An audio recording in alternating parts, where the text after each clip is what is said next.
আমার প্রিয় ভাইয়েরা, একটি সন্তান মাদ্রাসায় দিবেন, একটি সন্তান মাদ্রাসায় দেওয়ার পরে আপনার সেই সন্তানটা যখন হাফিজে কোরআন হবে, সেই সন্তানটা যখন এরকম মাথায় পাগড়ি নেবে, কোরআনটা মুখস্থ করবে, মাথায় পাগড়ি নেবে, মাথায় পাগড়ি নেওয়ার পর তার সম্মানটা থাকবে আল্লাহর কাছে অনেক বেশি। আমার প্রিয় ভাইয়েরা, তার সম্মানটা থাকবে আল্লাহর কাছে অনেক বেশি।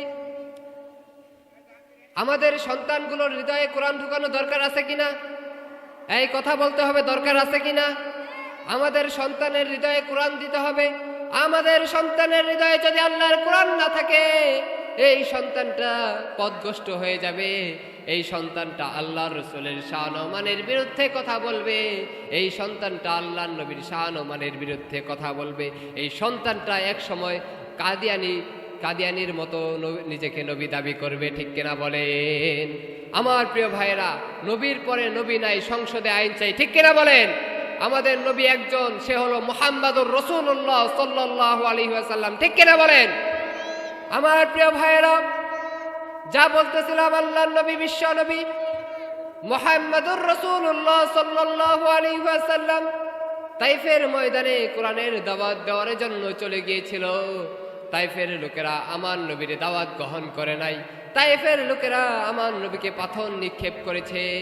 আমার নবীর দান দান মোবারক শহীদ হয়ে গিয়েছে। আমার নবীর শরীর থেকে রক্ত ঝরেছে। আমার নবী এরপরেও কোরআনের দাওয়াত দেওয়া বন্ধ করে নাই, ইসলামের দাওয়াত দেওয়া বন্ধ করে নাই।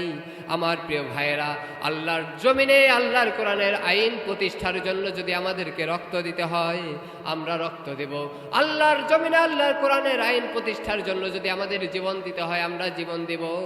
আমার প্রিয় ভাইয়েরা, আল্লাহর জমিনে আল্লাহর কোরআনের আইন প্রতিষ্ঠার জন্য তো জীবন দিয়েছে আল্লামা দেলোয়ার হোসেন সাইদি রহমাতুল্লাহ আলাই। আল্লাহর জমিনে আল্লাহর কোরআনের আইন প্রতিষ্ঠার জন্য তো জীবন দিয়েছে আল্লামা সাইদি রহমাতুল্লাহ আলাই।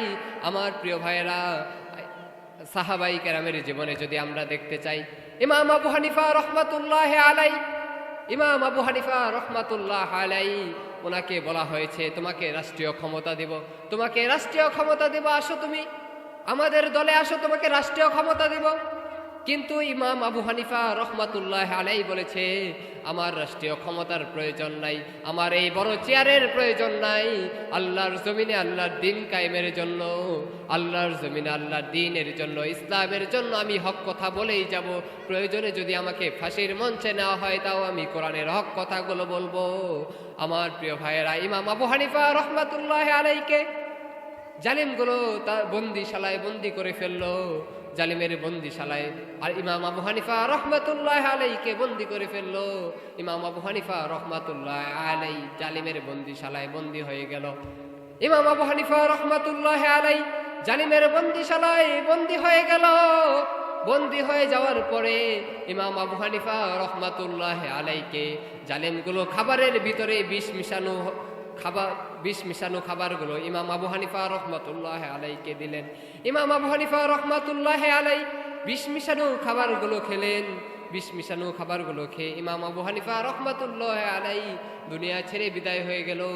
তিনি কিন্তু বাতিলের সাথে মাথা নত করে নাই, তিনি কিন্তু ইসলাম বিদ্বেষীদের সাথে মাথা নত করে নাই। তিনি বিষ মিশানো খাবার খেয়ে আল্লাহর জমিনের দ্বীন কায়েমের জন্য তিনি শহীদ হয়ে গিয়েছে, ঠিক কিনা বলেন? আরো জোরে বলেন, ঠিক কিনা? আমার প্রিয় ভাইয়েরা, তাহলে আমাদের জীবনটা বাজি রাখতে হবে আল্লাহর দ্বীন কায়েমের জন্য, আমাদের জীবনটা বাজি রাখতে হবে। আমরা আল্লাহর দ্বীন কায়েমের জন্য আমাদের জীবনটা বাজি রাখতে রাজি আছি, রাজি আছি ইনশাআল্লাহ। আল্লাহ তাআলা আল্লাহর দ্বীন কায়েমের জন্য আমাদের জীবনটা কবুল আর মঞ্জুর করে নেক। আমরা সবাই বলি আমিন। আরো জোরে বলি আমিন। আমাদেরকে আওয়াজ দিতে হবে। আমরা যদি আওয়াজ না দিতে পারি আজকে, তাহলে আমরা দেখেছি বাংলার জমিনে ওলামায়ে কেরাম নির্যাতিত হয়েছে, নিষ্পেষিত হয়েছে। আর আমরা চাই না আমাদের বাংলাদেশে ওলামায়ে কেরাম নির্যাতিত হোক, ঠিক কিনা বলেন? আমরা চাই আগামী দিনে আমরা চাই কোরআনের শাসন। কিসের শাসন? কোরআনের শাসন।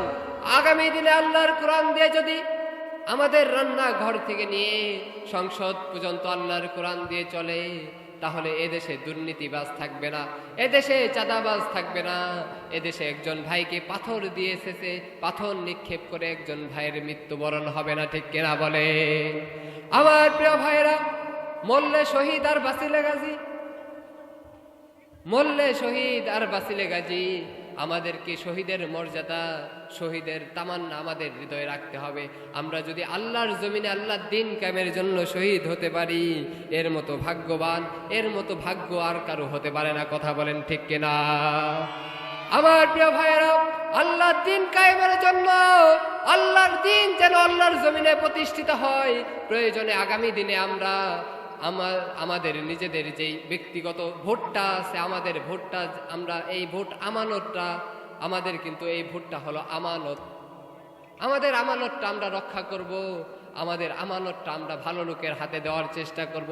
যেই লোক দেশের টাকা আত্মসাৎ করবে না, যেই লোক এই দেশের টাকা বাইরে পাচার করবে না, এরকম লোককে আমরা ভোট দিয়ে আগামী দিনে দায়িত্ব দিতে চাই। কথা বলেন ঠিক কিনা? আমার প্রিয় ভাইয়েরা, আজকে আমাদের দেশে আমরা দেখতে পারি,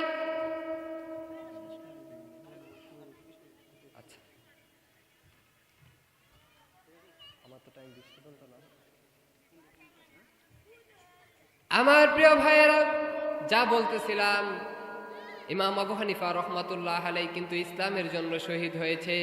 আমাদেরকেও ইসলামের জন্য শহীদ হতে হবে। যেরকম আল্লামা সাইদি চলে গিয়েছে, এরকম আমাদের জীবনটাও আমরা বাজি রাখতে রাজি আছি ইনশাআল্লাহ। রাজি আছি ইনশাআল্লাহ। আল্লাহ তাআলা আমাদের সকলকে কবুল আর মঞ্জুর করুক। আমরা বলি আমিন।